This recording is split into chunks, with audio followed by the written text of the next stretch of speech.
ഇപ്പോൾ നോബൽ നമ്മൾ സംസാരിച്ചുകൊണ്ടിരിക്കുമ്പോഴും പ്രതിഷേധിക്കുന്ന ആം ആദ്മി പാർട്ടി പ്രവർത്തകരെ അറസ്റ്റ് ചെയ്ത് നീക്കുകയാണ്. നേരത്തെ ഇ ഡി ഹെഡ്ക്വാർട്ടേഴ്സിന് മുന്നിൽ ഉണ്ടായിരുന്ന ആളുകളാണെന്ന് തോന്നുന്നു ഇപ്പോൾ അവിടെയുള്ള വാഹനത്തിലേക്ക് പിടിച്ചു കയറ്റുകയാണ്.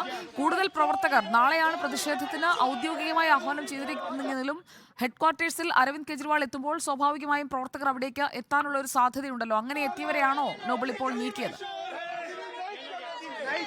ഇ ഡി ആസ്ഥാനത്ത്, അതായത് രണ്ട് സ്ഥലത്താണ് ഇന്ന് പ്രധാനമായും വലിയ പ്രതിഷേധങ്ങൾ ഉണ്ടായത്. ഒന്ന് അരവിന്ദ് കെജ്രിവാളിന്റെ വസതിക്ക് മുന്നിലും മറ്റൊന്ന് ദില്ലിയിലെ ഇ ഡി ആസ്ഥാനത്തിന് മുന്നിലും. കാരണം ഇ ഡി ആസ്ഥാനത്തേക്ക് അരവിന്ദ് കെജ്രിവാളിനെ ഏത് നിമിഷവും എത്തിക്കും എന്നൊരു പ്രതീതി ഉണ്ടായിരുന്നു. അതിന്റെ അടിസ്ഥാനത്തിൽ പ്രവർത്തകരുടെ വലിയ കൂട്ടം അവിടെയും തടിച്ചുകൂടി രണ്ടിടത്തും കനത്ത സുരക്ഷ ഒരുക്കിയിരുന്നു. എന്താണെങ്കിലും ദില്ലിയിലെ അരവിന്ദ് കെജ്രിവാളിന്റെ ഔദ്യോഗിക വസതിയുടെ രണ്ടാമത്തെ ഗേറ്റ് വഴിയാണ് അരവിന്ദ് കെജ്രിവാളിനെ പുറത്തേക്ക് കൊണ്ടുപോയത്. അവിടെ വലിയ ആളുകളോ അല്ലെങ്കിൽ വലിയ പ്രവർത്തകരോ ഉണ്ടായിരുന്നില്ല. അതിവേഗം തന്നെ വാഹനപ്പെടുത്ത് കടത്തി. പക്ഷേ ഇ ഡി ആസ്ഥാനത്തേക്ക് എത്തിയപ്പോൾ അവിടെ പ്രവർത്തകരുടെ ഒരു വലിയ കൂട്ടം ഉണ്ടായിരുന്നു. അവർ ആദ്യഘട്ടം മുതൽ തന്നെ പ്രതിഷേധവുമായി രംഗത്ത് വന്നു. അവരെല്ലാം കേന്ദ്രസേന ഉൾപ്പെടെ ഉപയോഗിച്ചുകൊണ്ട് മാറ്റി നിർത്തിയ ശേഷമാണ് അരവിന്ദ് കെജ്രിവാളിന്റെ വാഹനം ഇ ഡി ആസ്ഥാനത്തിന് അകത്തേക്ക് പോയത്. പിന്നാലെ പ്രവർത്തകർ പല ഘട്ടങ്ങളാണ് കുത്തിയിരുന്ന് പ്രതിഷേധിച്ചു. ആ കുത്തിയിരുന്ന് പ്രതിഷേധിച്ച ചില പ്രവർത്തകരെ ഇപ്പോൾ അറസ്റ്റ് ചെയ്ത് മാറ്റിക്കൊണ്ടിരിക്കുന്നത്.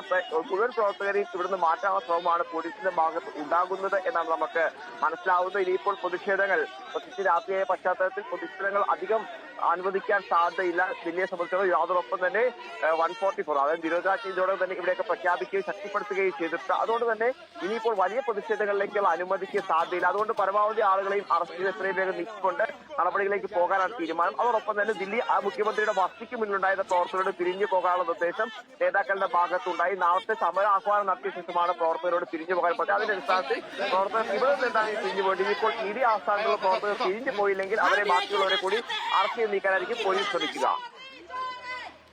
വലിച്ചിഴച്ച് കൊണ്ടുപോവുകയാണ് സ്ത്രീകളടക്കമുള്ള പ്രതിഷേധക്കാർ. लेकिन हमारा जुर्म क्या है? हम लोग को अरेस्ट करा जा रहा है। अरेस्ट करना तो उनको अरेस्ट नहीं कर रहे। मैडम क्या कहना चाहेंगे आप? जिसको अरेस्ट करना चाहिए उनको तो हम अरेस्ट नहीं कर रहे, जिसको नहीं चाहिए तो उनको अरेस्ट कर रहे हैं। केजरीवाल को कौन से विषय पे अरेस्ट कर रहे हैं? क्या किया है? अरविंद जी को ऑर्डर किया है, उसके बारे में क्या कहना चाहेंगे आप?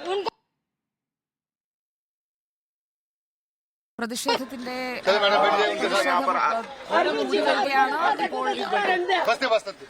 എൻഫോഴ്സ്മെന്റ് ഡയറക്ടറേറ്റിന്റെ ഡൽഹിയിലെ ഹെഡ്ക്വാർട്ടേഴ്സിന് മുന്നിൽ പ്രതിഷേധിച്ചവരെയാണ് നീക്കുന്നത്. അല്പസമയം മുൻപാണ് അരവിന്ദ് കെജ്രിവാളിനെ ഇ ഡി ഹെഡ്ക്വാർട്ടേഴ്സിലേക്ക് കൊണ്ടുവന്നത്. ഇന്നത്തെ രാത്രി അരവിന്ദ് കെജ്രിവാൾ ഇ ഡി ആസ്ഥാനത്തെ പ്രത്യേക ലോക്കപ്പിലായിരിക്കും ഉണ്ടാവുക. വൈദ്യപരിശോധന ഇപ്പോൾ നടക്കുകയാണ്. തിരുവനന്തപുരത്ത് ഇപ്പോൾ CPIMന്റെ നേതൃത്വത്തിൽ പ്രതിഷേധം നടക്കുകയാണ്. MA വേദി അടക്കമുള്ളവരാണ് പ്രതിഷേധത്തിന്റെ മുൻനിരയിൽ.